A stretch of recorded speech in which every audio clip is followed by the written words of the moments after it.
اگر آپ نے ابھی تک ہمارا چینل سبسکرائب نہیں کیا تو ابھی سبسکرائب کریں اور بیل آئیکن کو کلک کر کے ہماری لیٹسٹ ویڈیوز کے بارے میں اپڈیٹ جانیں۔ اعوذ باللہ من الشیطان الرجیم بسم اللہ الرحمن الرحیم اقرأ بسم ربک الذی خلق۔ حضرات، قرآن کریم کی اس آیت مبارکہ میں اللہ تبارک و تعالی ارشاد فرماتے ہیں، پڑھو اپنے رب کے نام سے جس نے پیدا کیا۔ قرآن کریم کی یہ آیت سب سے پہلی آیت ہے۔ قرآن کریم کا یہ پیغام سب سے پہلا پیغام ہے جو حضرت جبرائیل اللہ تبارک و تعالیٰ کی طرف سے لے کر کے آئے اور اللہ کے رسول پیارے نبی کے ذریعے پوری دنیا تک یہ پیغام پہنچا کہ پڑھو۔ غور کرنے کا مقام یہ ہے کہ جس وقت اللہ کے رسول محمد مصطفیٰ صلی اللہ علیہ وسلم اس دنیا میں تشریف لائے، آپ کی آمد سے قبل دنیا کی ساری برائی اس سرزمین عرب میں موجود تھی۔ ظلم تھا، قتل و غارت گری تھی، وہ شراب کے رسیا تھے، عورتوں کی بے عزتی ہوتی تھی، بچیوں کو زندہ درگور کر دیا جاتا تھا۔ 360 خداؤں کی وہ لوگ پوجا کر رہے تھے۔ اس دور کو دور ظلم نہیں کہا گیا، دور کفر و شرک نہیں کہا گیا، بلکہ اس دور کو دور جاہلیت کہا گیا۔ اسی لیے اللہ کے رسول پیارے نبی پر جو سب سے پہلی آیت نازل ہوتی ہے، اقرأ بسم ربک الذی خلق، پڑھو اپنے رب کے نام سے۔ وجہ یہ ہے کہ جب تعلیم آئے گی سماج میں انقلاب آئے گا، جب تعلیم آئے گی ظلم کا خاتمہ ہوگا، قتل و غارت گری کا خاتمہ ہوگا۔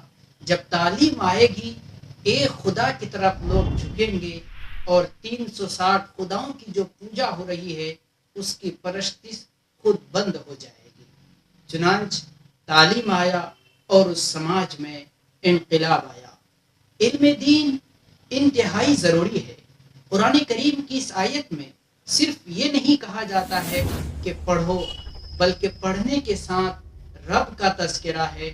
اس کا مطلب یہ ہے کہ علم وہ معتبر ہے جو انسان کو اس کے خالق تک، اس کے مالک تک، اس کے پروردگار و پالنہار اور اس کے رب تک پہنچا دے۔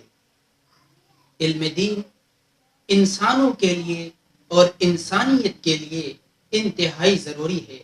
جس طرح سے پانی کے بغیر مچھلی کی حیات، مچھلی کی زندگی ممکن نہیں، ٹھیک اسی طرح سے دینی تعلیم کے حصول کے بغیر انسانوں کی حیات کا تصور فضول ہے۔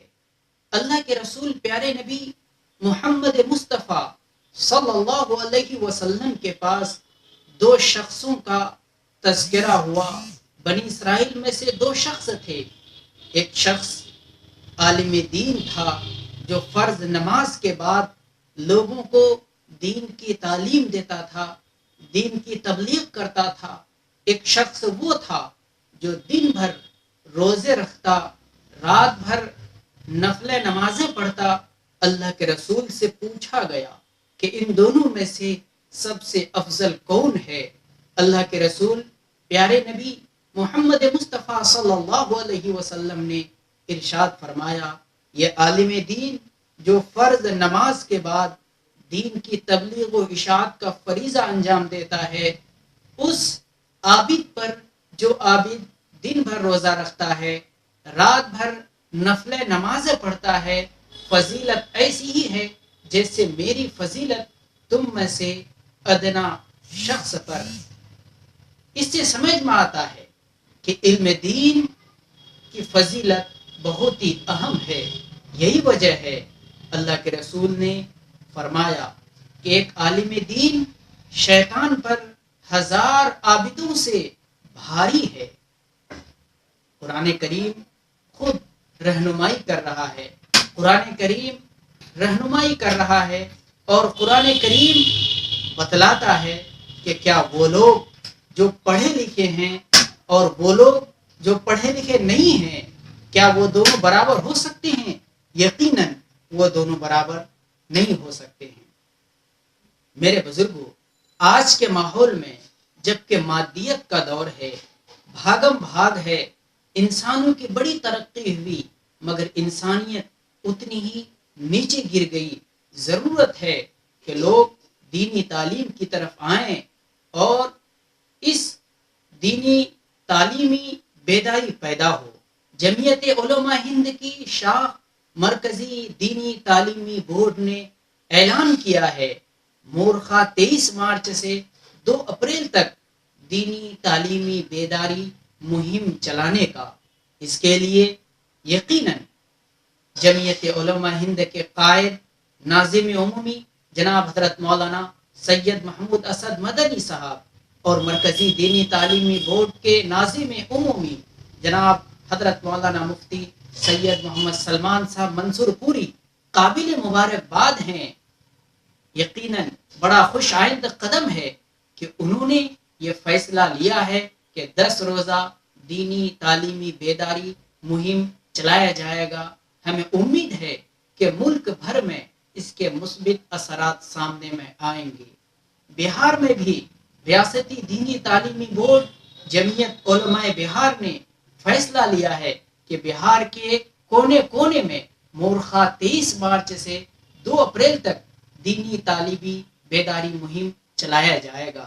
اس کے ذریعے سے پاکیزہ اور صالح معاشرہ کی تشکیل عمل میں لائی جائے گی، مکاتب کے قیام کی طرف توجہ دلائی جائے گی۔ ہمیں امید ہے کہ جمعیت علماء بہار کے خدام اراکین اس طرف توجہ دیں گے اور اس مہم کو کامیاب بنانے میں اپنی پوری طاقت صرف کریں گے۔ آمین وما علینا الا